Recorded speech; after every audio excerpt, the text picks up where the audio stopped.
Olá, sejam bem-vindos. Nessa edição do programa Entre Aspas, vamos trazer mais uma entrevista sobre a PEC da Reforma Administrativa. Os servidores públicos das três esferas, municipal, estadual e federal, vão ser afetados se a PEC 32 for aprovada. Os efeitos também vão ser sentidos na saúde. Esses são temas do programa Entre Aspas, que está começando agora.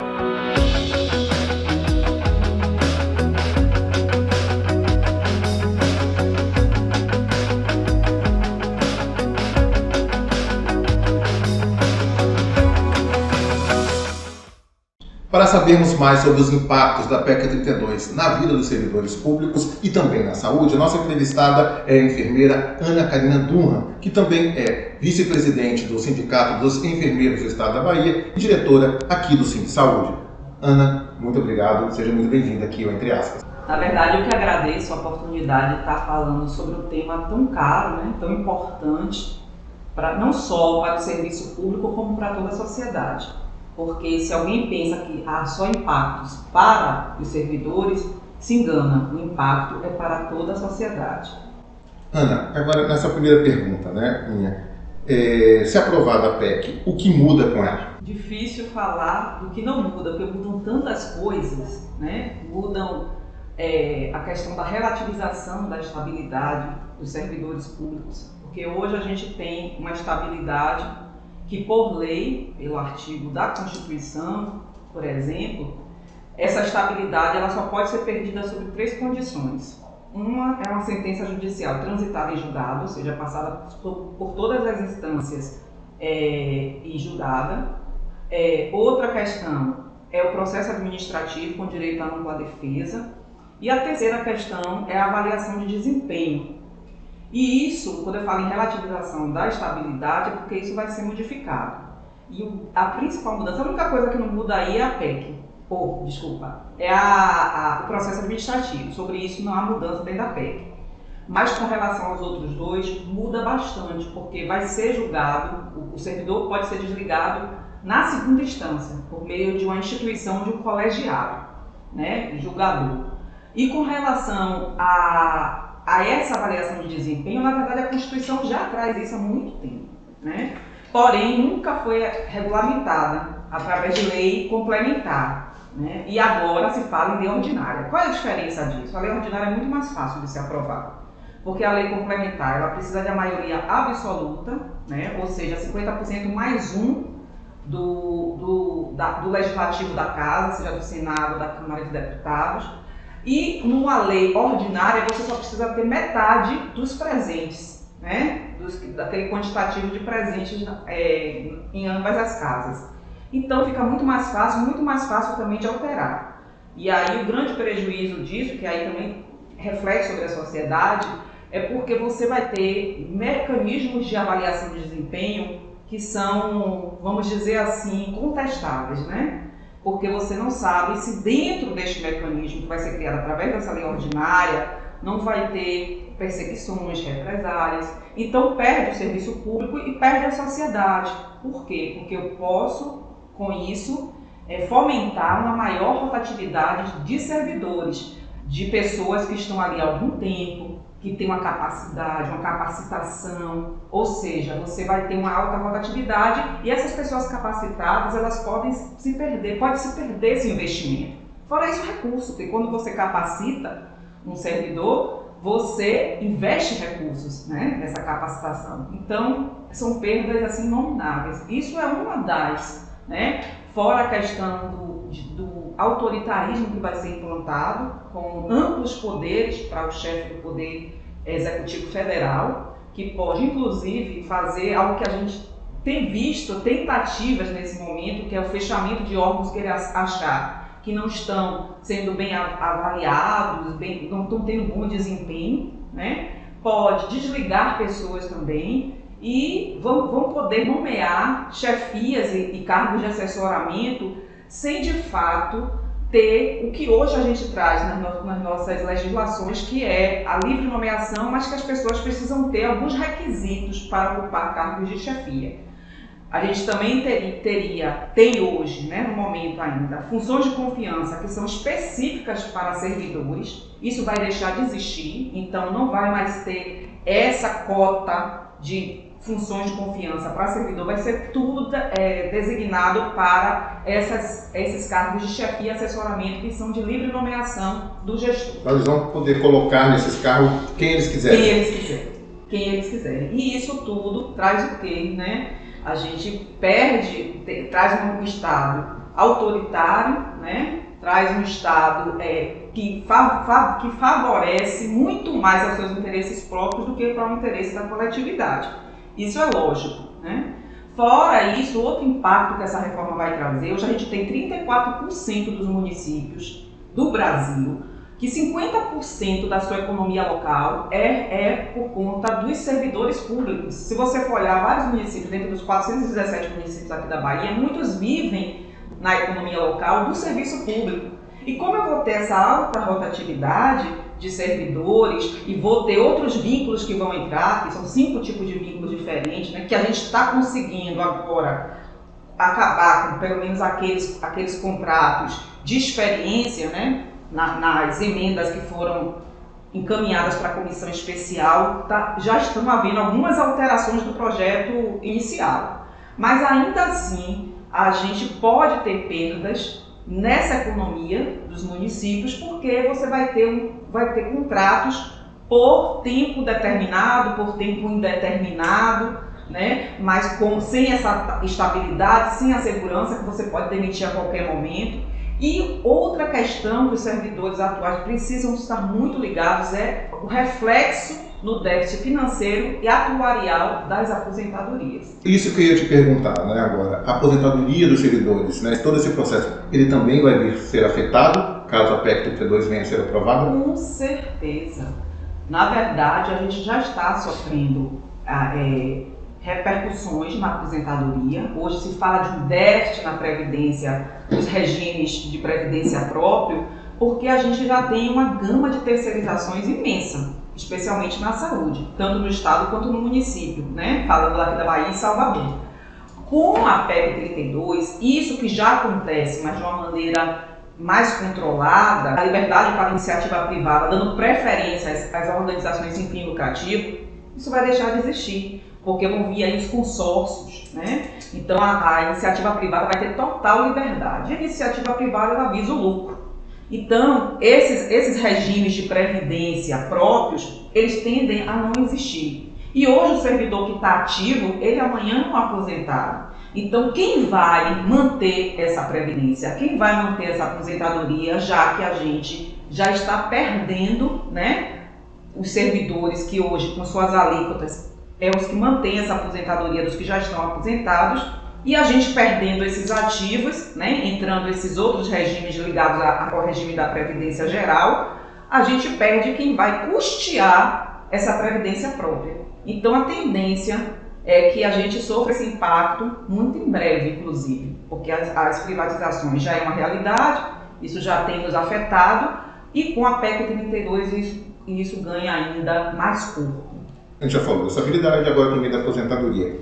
E o ingresso no serviço público é feito através de concurso. Isso vai vir ser alterado também? Vão existir outras formas de contratações além do concurso? Como vai ser isso? Sim, nós sempre lutamos pela entrada nos serviços públicos mediante concurso, e isso é constitucional. Porém, com essa PEC 32, vai continuar tendo, né, a forma de ingresso mediante processo seletivo, e assim só vão ter estabilidade pós-concurso aqueles servidores que se adequarem, né, que estiverem concorrendo às funções típicas de Estado, que ainda vão ser determinadas em lei complementar. Esses vão ter que passar 3 anos de experiência, a princípio. Que é o estágio probatório. Para poder ser avaliado no seu desempenho e poder garantir a sua permanência no cargo e manter-se nessa avaliação positiva por mais 1 ano, para poder não ser demitido dentro daquelas condições que a gente tem. Então, ao invés de 3 anos, como é atualmente, vão passar a ser 4 anos de, exatamente, de teste, vamos dizer assim. E os outros ingressos, que são os cargos de liderança, o regime por tempo indeterminado e por tempo determinado, esses não têm garantia alguma. A qualquer tempo, eles podem ser demitidos, né? Então, de fato, a gente tem uma mudança drástica no que diz respeito a esse ingresso, a essa estabilidade e essa possibilidade de maiores investimentos nas carreiras, né? de concentração dessa capacitação, porque hoje a gente, nessa pandemia, o que é que a gente viu? Quem brilhou foi o SUS, através da produção de vacina, os hospitais públicos foram os que se organizaram no sentido de criarem as referências Covid, os hospitais de campanha que foram montados, tudo isso foi promoção do Sistema Único de Saúde, dos estados, né, por conta desse financiamento. E a partir desta PEC, a gente perde muito com relação a isso, porque a gente não vai ter mais esses servidores de carreira como a gente tem hoje. E isso é uma perda assim, substancial para a sociedade, inclusive. E, já que a gente está falando desse ingresso, né, por enquanto desse ingresso no serviço público, com essa PEC 32, aqueles que passaram pelo processo seletivo agora, né, entrarem no serviço público, além da avaliação de 4 anos e não mais 3, perdem mais algum direito? Já vamos perder, mesmo que já, né, estão... Nativa. Hoje a gente já tem algumas perdas que já estão sendo colocadas, né? Mas tem perdas no que diz respeito a esses benefícios, licença-prêmio, licença de investimento, só vai ser mantida, ressalvada a licença para capacitação, né? Então, outros auxílios pecuniários, férias por mais de 30 dias, todas essas coisas vão ser regulamentadas mediante uma lei federal. Como eu lhe disse, os amplos poderes, vai ser mais Brasil, como o Diese diz, mais Brasília e menos Brasil. Então, Brasília vai determinar muitas coisas. Então, as legislações que forem contraditórias dentro das instâncias estaduais e municipais, elas vão ser revogadas, porque elas não podem contrariar aquilo que vai ser dito na lei federal com relação a essa questão de recursos humanos, da gestão de recursos humanos. Então, tudo que a gente garantiu ao longo dos anos, por tantas conquistas do serviço público, elas vão ser retiradas. Os novos servidores já não vão ter. E aí você vai ter, em um dado momento, servidores mais antigos, servidores mais novos convivendo no mesmo espaço. E isso é extremamente ruim do ponto de vista do mundo do trabalho, quando a gente avalia, porque você tem duas situações diferentes. É hoje como viram os terceirizados que ganham muito mal, né? Diga-se de passagem, com os servidores públicos que não ganham tão bem, mas ainda têm uma melhor remuneração por conta dessas lutas, né? Todas que nós enfrentamos ao longo desses anos, convivendo no mesmo espaço e tendo que executar as mesmas funções.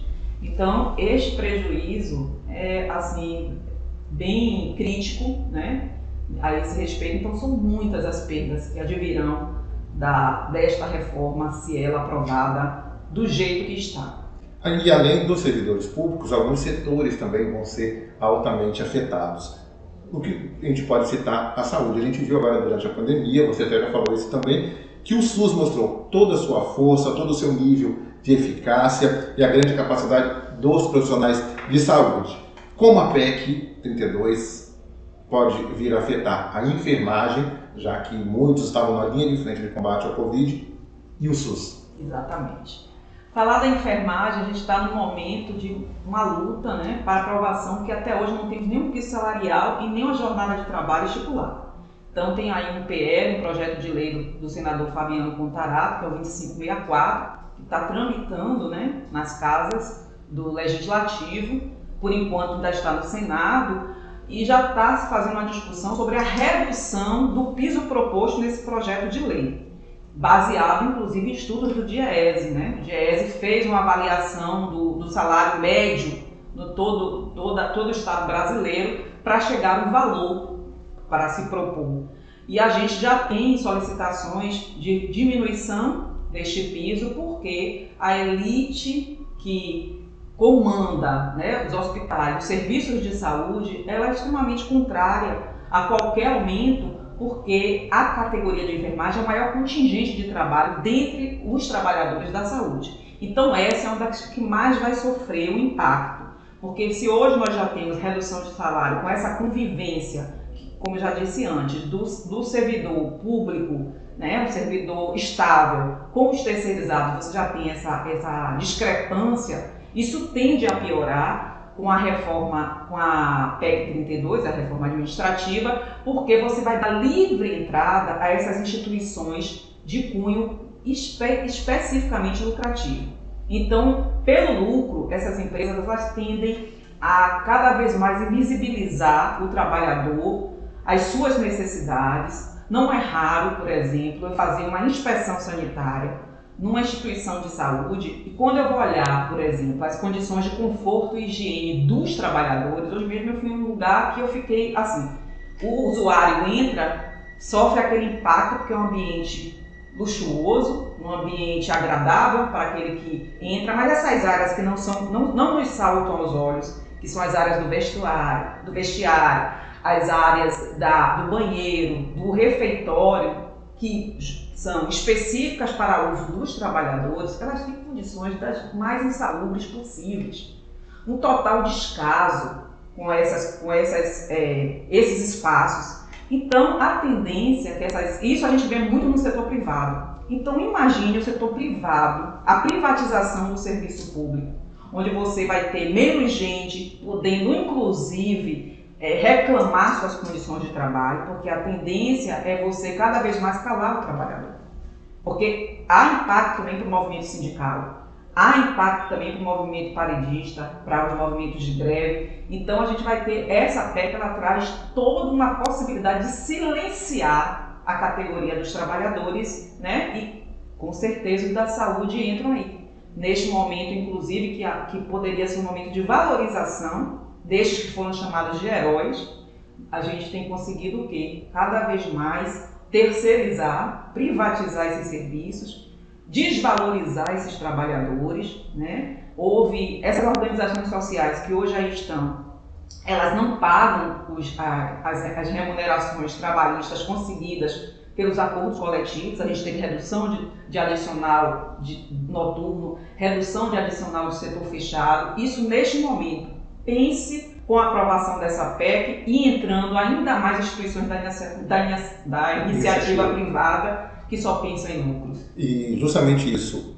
com a PEC, o processo de terceirização, ele pode ser agilizado ainda mais? Muito mais. Porque se eu amplio, hoje a Constituição ela me restringe no sentido de eu dar prioridade a essas organizações com fins não lucrativos. Com a PEC, eu abro esse leque para as organizações com fins lucrativos.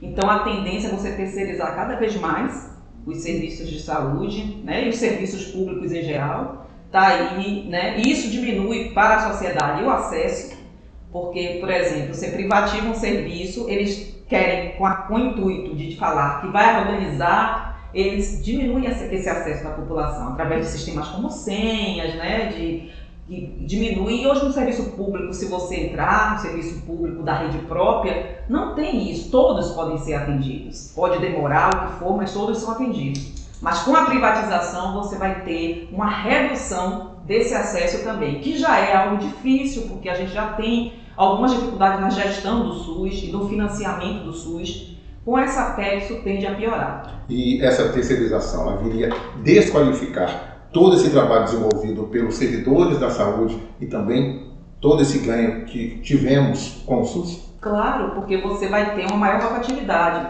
Não serviu, o desempenho não foi bom. Se você não tiver o regime jurídico único, não tiver a estabilidade, você pode demitir esse trabalhador a qualquer tempo, por qualquer motivo, né? Digamos assim, sem aquele cuidado, sem aquele critério da ampla defesa.